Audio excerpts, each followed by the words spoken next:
Waalaikumsalam. Saya doain bapaknya nikah lagi. Bapaknya amin. Itu kan. Assalamualaikum warahmatullahi wabarakatuh. Apa kami lagi? Alhamdulillah. Alhamdulillahilladzi anzalal Qur'an hudan lil muttaqin. Ashhadu an la ilaha illallah wahdahu la syarika lah. Al-Malikul Haqqul Mubin. Wa ashhadu anna sayyidina Muhammadan abduhu wa rasuluh al-mab'uts rahmatan lil alamin. Allahumma salli wa sallim ala sayyidina Muhammadin wa ala alihi wa sahbihi ajma'in, amma ba'du. Qala Allah ta'ala fi kitabihil karim wa huwa asdaqul qailin. Bismillahirrahmanirrahim. Wa'tasimu bihablillahi jami'an wa la tafarraqu ila akhir ayah. Wa qala Nabi sallallahu alaihi wasallam, man ahya sunnati faqad ahabbani wa man ahabbani kana ma'i fil jannah. Sadaqallahul azim, sadaqa rasul karim, wa nahnu ala dzalika minasyahidin wasyakirin, walhamdulillahi rabbil alamin. Yang sama-sama kita hormati, kita banggakan Direktur Utama CMM, yaitu Bapak Ustadz Kanjeng Usin Ibrahim SHM. Kemudian Wakil Direktur Utama Bapak Saiful SHM juga, Bang Bayu Ustadz Marti. Kemudian juga lama juga Bang Ubun nih, Masya Allah. Kangen sama uli bakarnya. Udah berapa tahun ini ya. Kemudian Ustadz Jidar. Begitupun pula Sahibul Bait. Pada siang hari ini saya punya kawan, punya sahabat, yaitu Abang Royadi. Dulu mah lagi SMU tukang berantem sama beliau. Sekarang nggak nyangka akrab banget. Ya, iya. Saya pernah ditarik baju saya. Ya, minta PR. Sekarang luar biasa. Sekarang kita malah menjadi teman yang akrab. Mudah-mudahan silaturahim kita pada siang hari ini membawa berkah dari Allah Subhanahu wa Ta'ala. Begitupun pula bapak-bapak semuanya, rekan-rekan, ibu-ibu CMM yang luar biasa, begitu energik dan semangat di dalam menjalankan roda kehidupan, fantasyiru fil ard, bertebaran di muka bumi dalam mencari ridho Allah Subhanahu wa Ta'ala. Mohon maaf namanya tidak Al-Fatihah sebutkan satu persatu, namun insya Allah tidak mengurangi rasa ta'zim dan kecintaan Al-Fatihah kepada bapak-bapak semuanya dan juga ibu-ibu semuanya. Amin ya rabbal alamin. Alhamdulillah, pada siang hari ini, siang apa sore ini? Maghrib. Siang hari ini kita kembali duduk bermujalasah, bermuwajahah dalam rangka silaturahim CMM yang ke-26. Subhanallah, cukup banyak juga ini. Tinggal kita menunggu acara ulang tahun CMM. CMM udah berapa tahun berdiri? 5 tahun. 5 tahun. Kapan ulang tahunnya? Masya Allah. Subhanallah, luar biasa. Ikatan silaturahim yang senantiasa dirajut dan juga digalakkan oleh inisiator kita, yaitu Bapak Ustadz Kanjeng Usin Ibrahim yang luar biasa. Ini merupakan wadah yang amat mendatangkan berkah dari Allah Subhanahu wa Ta'ala. Karena insya Allah dengan silaturahim Allah Subhanahu wa Ta'ala akan berkahkan kehidupan kita, berkah juga rizkinya. Amin ya rabbal alamin. Terlebih buat sahibul bait ataupun sahibul tempat yang yang punya rumah kediaman. Ini insya Allah kedatangan tamunya tidak satu, melainkan banyak. Kata Nabi, ma min ahadin, tidaklah seseorang yang rumahnya kedatangan tamu, kemudian tamunya dimuliakan. Makna daripada dimuliakan, dikasih minum, dikasih kue, dikasih teh manis, dikasih kopi. Subhanallah, ini tanda Bang Royadi memuliakan tamunya. Udah pada kebagian kopi semua belum? Udah. Jangan lupa itu yang namanya minum kopi juga ada doanya. Emang mau tidur doang baca doa? Minum kopi juga ada doanya. Udah pada hafal belum doa minum kopi? Belum. Belum. Udah berapa tahun minum kopi? Ya, minimal bismillah ya. Sebenarnya ada doa khusus ketika kita mau minum kopi. Pak Mansur udah hafal? Ya, selamat datang dulu kita. Ini doanya saya adain. Bismillahirrahmanirrahim. Nah, bapak-bapak kagak ikutin, Bang ngopi juga. Ya, ikutin. Bismillahirrahmanirrahim. Bismillahirrahmanirrahim. Allahumma ij'alha nuran libasari wa afiyatan libadani wa shifaan liqalbi wa dawaan likulli da'in ya qawiyyu ya matin walhamdulillahi rabbil. Itu doa khusus minum kopi. Udah hafal belum? Belum. Ya, yang hafal nanti pulang dapat hadiah. Alhamdulillah. Itu doa kopi yang diajarkan oleh salah satu ulama kita, yaitu Al-Imam Syekh Jamkes dari Kediri. Dijelaskan dalam kitab khusus ada walaupun tipis tapi luar biasa tentang adab-adab minum kopi dan juga merokok. Yang biasa merokok.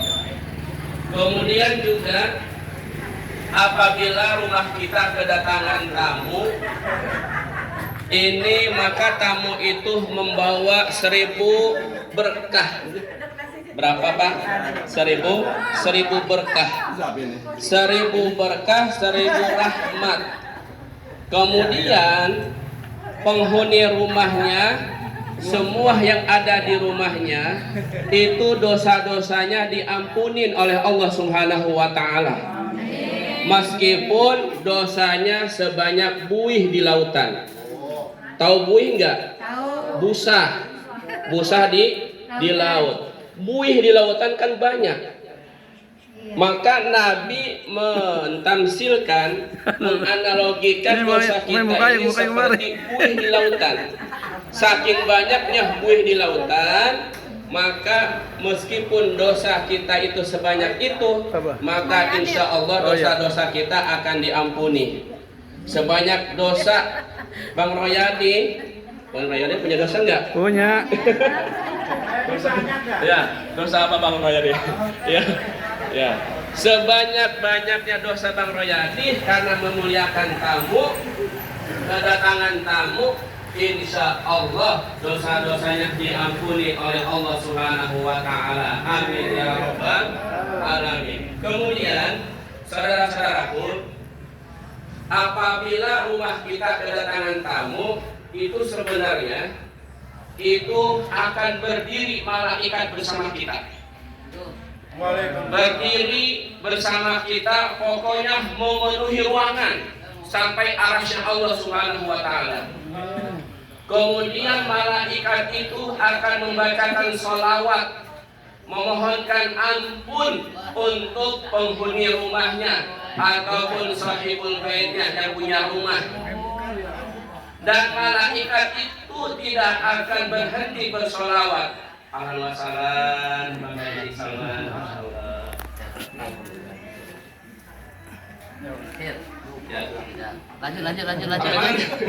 Lanjut. Lupa saya. malaikat itu tidak akan berhenti membacakan sholawat, memohonkan ampun untuk penghuni rumah madamatil maidah selama makanannya masih ada. Jadi selama makanannya masih terhidangkan, itu malaikat tidak akan berhenti bersolawat, memohonkan ampun untuk penghuni rumah. Subhanallah. Makanya kita kalau kedatangan tamu, girang apa kagak? Bang Husin kalau ada tamu senang apa kagak? Senang banget, senang. Tamunya nggak bawa duit, malah mau ngutang duit nih. Itu kira-kira gimana nih? Hah? Bang Bayu? Bisa saya datang ke Bang Bayu. Senang nggak Bang Bayu? Senang ya? Tapi ada lagi orang yang mau datang ke Bang Bayu mau ngutang duit. Senang apa kagak? Ya Allah, luar biasa. Ini kita senangnya milih-milih. Senangnya milih-milih. Senang kalau ada guru datang, ada orang soleh datang ke rumah kita, giliran ada orang mau minjem duit, gila. Padahal subhanallah, ketika ada saudara kita datang mau minta tolong, masya Allah, lama ketemu di masjid. Nah, itu pun bagian daripada salah satu jalan Allah akan mengampuni dosa-dosa kita. Insya Allah. Kemudian saudara-saudaraku yang dirahmati oleh Allah Subhanahu wa taala, alhamdulillah kita saat ini sudah berada di bulan Muharram, yaitu tahun baru Hijriah 1448. 1447 sudah berlalu. Mudah-mudahan segala amal ibadah kita yang sudah kita kerjakan diterima oleh Allah, baik yang wajib maupun yang sunnah. Amin ya rabbal alamin. Dan mudah-mudahan di tahun baru ini 1448 bisnis kita lancar. Amin. Semuanya lancar. Amin. Dimanapun yang kita iklankan, yang kita pasarkan laku. Amin. Amin. Saya memasarkan rumah yang harganya 1,5 belum laku. Ya, jangankan yang 1,5 itu di depan rumah, depan musola 420 juta saya itu belum ada yang sekarang. Ya Allah, mudah-mudahan di tahun ini meletup semuanya. Amin. Amin. Subhanallah. Kemudian di bulan Muharram ini, karena bulan yang dimuliakan oleh Allah, ini kita diperintahkan untuk banyak melakukan kebaikan-kebaikan. Kenapa? Karena di bulan Muharram ini segala amal ibadah kita itu dilipat gandakan pahalanya. Tapi ingat, tidak hanya kebaikan dilipat gandakan, keburukan pun dilipat gandakan oleh Allah. Makanya jangan berani-berani kita berbuat maksiat kepada Allah. Terlebih di bulan Muharram, bulan yang dimuliakan oleh Allah Subhanahu wa taala. Kemudian di antara kebaikan-kebaikan yang kita kerjakan di bulan Muharram, di antaranya ini silaturahim. Silaturahim yaitu sunnah daripada Rasulullah Shallallahu Alaihi Wasallam. Kata Nabi, kalau ente pengen berkah hidup, dipanjangkan umur, maka pererat tali silaturahim. Maka umur kita akan berkah, rizki kita akan berkah. Amin ya rabbal alamin. Kemudian dengan kita silaturahim, artinya kita menjalankan sunnah Nabi. Dengan kita menjalankan sunnah Nabi, berarti kita sangat cinta kepada Nabi. Betul enggak? Betul. Betul kagak nih? Gimana jawabannya? Betul. Dengan kita cinta kepada Nabi, maka insya Allah kita ini akan digolongkan orang-orang yang nanti masuk surga tanpa dihisab. Percaya apa enggak? Ya. Jadi umat Nabi itu nanti di hari kiamat akan dihisab semuanya. Akan dihisab. Akan tetapi ada umat Nabi yang tidak dihisab.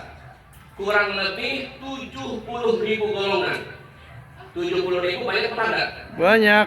Dan umat Nabi sekarang berapa banyak ini? Sementara yang masuk surga tanpa hisab hanya 70.000. Ternyata subhanallah, dari 70.000 itu maka satu orang membawa 70.000 lagi. Masya Allah, ini luar biasa. Salah satunya adalah orang yang di dalam hatinya ada rasa cinta kepada Nabi Sallallahu Alaihi Wasallam, dan tidak hanya cinta kepada Nabi, begitupun cinta kepada para sahabatnya. Siapakah sahabat Nabi? Di antaranya adalah Abu Bakar. Senang nggak kita sama Abu Bakar? Cinta nggak kita sama Abu Bakar? Nang. Cinta. Sama Umar senang nggak? Senang banget. Masya Allah. Umar. Ya. Sama Utsman. Ada Utsman sini ada. Ya. Kemudian ada sahabat Nabi Ali, dan juga sahabat yang lainnya Abdurrahman. Itu juga nama saya. Ya. Dan semua sahabat-sahabat Nabi, apabila ada dalam hati kita rasa cinta kepada Nabi dan para sahabatnya, insya Allah kita akan digolongkan orang-orang yang masuk surga bighairi hisab wala adab, tanpa hisab, tanpa diadab. Amin ya rabbal alamin. Karena pernah ada salah satu sahabat Nabi yang bernama Anas bin Malik. Siapa bu? Anas bin Malik. Anas bin Malik menceritakan bahwasanya suatu ketika Nabi berjumpa dengan malaikat Jibril. Di dalam perjumpaannya Nabi bertanya kepada Jibril, "Wahai Jibril, hal ala ummati hisabun yaumal qiyamah?" Wahai Jibril, apakah nanti di hari kiamat umatku akan dihisab? Maka apa jawab Jibril? Na'am alaihim hisabun. Betul wahai Muhammad, nanti mereka semua akan dihisab. Illa Abu Bakrin, kecuali Abu Bakar. Ternyata ada salah satu sahabat yang nanti di hari kiamat tidak akan dihisab oleh Allah, yaitu sahabat Nabi yang bernama Abu Bakar. Kok bisa? Bisa. Diceritakan bahwasanya nanti di hari kiamat, ketika Abu Bakar diperintahkan masuk surga oleh malaikat, "Hei Abu Bakar, udkhulil jannah, masuklah kamu ke dalam surga." Apa jawab Abu Bakar? La adkhulil jannah, aku enggak mau masuk surga hatta adkhulu ma'i, sampai aku ini dimasukkan bersama orang-orang yang ada rasa cinta kepadaku ketika hidup di dunia. Orang-orang yang ada rasa cinta kepada Abu Bakar di dunia, maka akan masuk surga bersama Abu Bakar. Nah, luar biasa nih. Nah, kemudian Anas bin Malik menceritakan lagi, pada suatu ketika, ya, pada suatu ketika Nabi bersama para sahabat yang lagi kumpul begini. Jadi kecintaan Nabi itu suka berkumpul dengan para sahabatnya, memberikan pencerahan-pencerahan agama. Lagi kumpul-kumpul, tiba-tiba datang sahabat. Salah satu sahabat laki-laki datang, terpincang-pincang kakinya. Kemudian dilihat sama para sahabat dan sama Nabi, kakinya berdarah di betisnya. Betisnya berdarah. Kemudian Nabi bertanya, "Wahai sahabatku, apa yang terjadi dengan betis kamu sampai kamu berdarah dan terpincang-pincang dalam berjalan?" Apa jawab sahabat yang tadi? "Ya Rasul, tadi aku lewat rumah orang munafik. Dia punya anjing galak. Dia gigit saya. Akhirnya saya berdarah di betisnya." Akhirnya kata Nabi, "Kalau begitu kamu duduk." Nggak apa-apa, biarin. Kamu main panas ya. Mudah-mudahan panas. Nggak apa-apa, bentar. Lagian saya mau tanya-tanya sini. Jemur, takut pingsan. Ya, biarin panas juga katanya.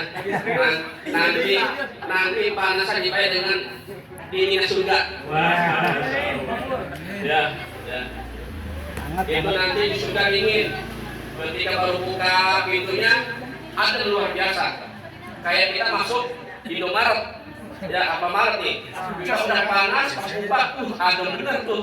Ya Allah. Tapi beda dinginnya. Kalau di Indomaret kan dinginnya itu nggak berbeda seberapa.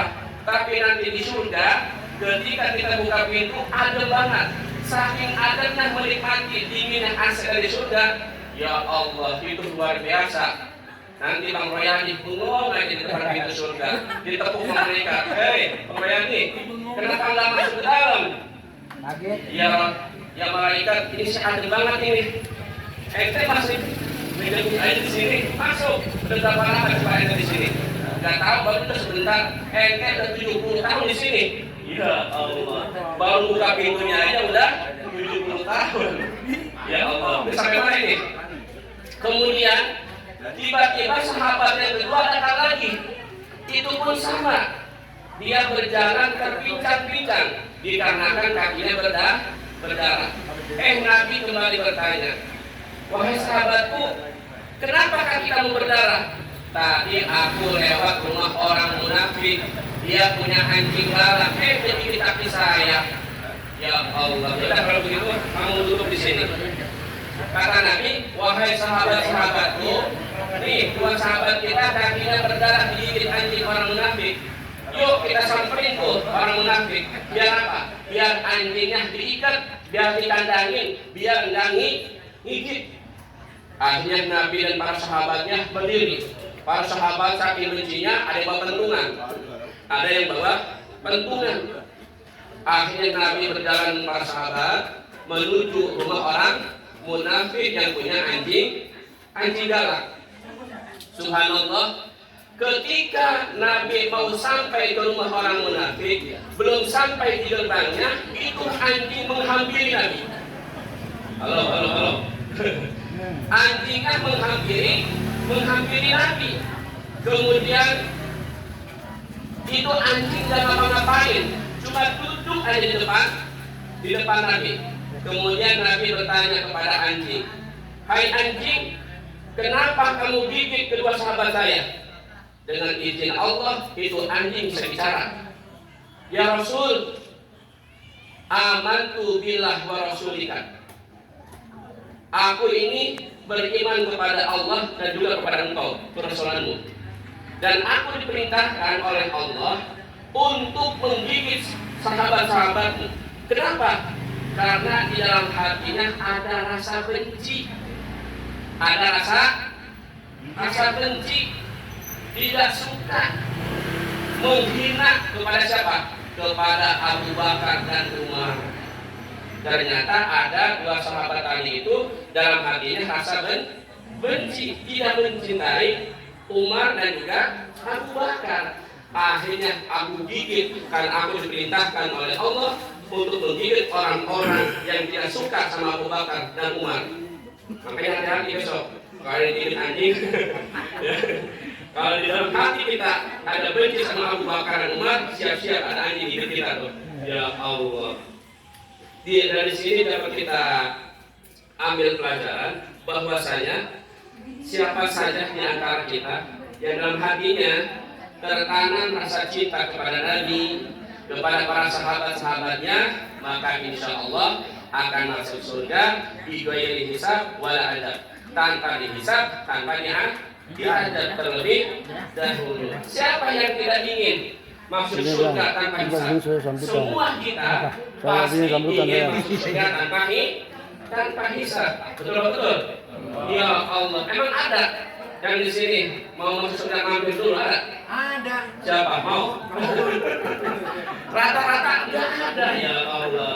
Mudah-mudahan kita masuk surga langsung tanpa dihisab oleh Allah Subhanahu wa Ta'ala. Kita niatkan semua waktu kita, diri kita, harta kita, ilmu kita wakafkan untuk agamanya Allah Subhanahu wa Ta'ala. Kita pergunakan dunia kita, niatkan untuk akhirat kita, walaupun kita tiap hari survei dari tanah ke tanah.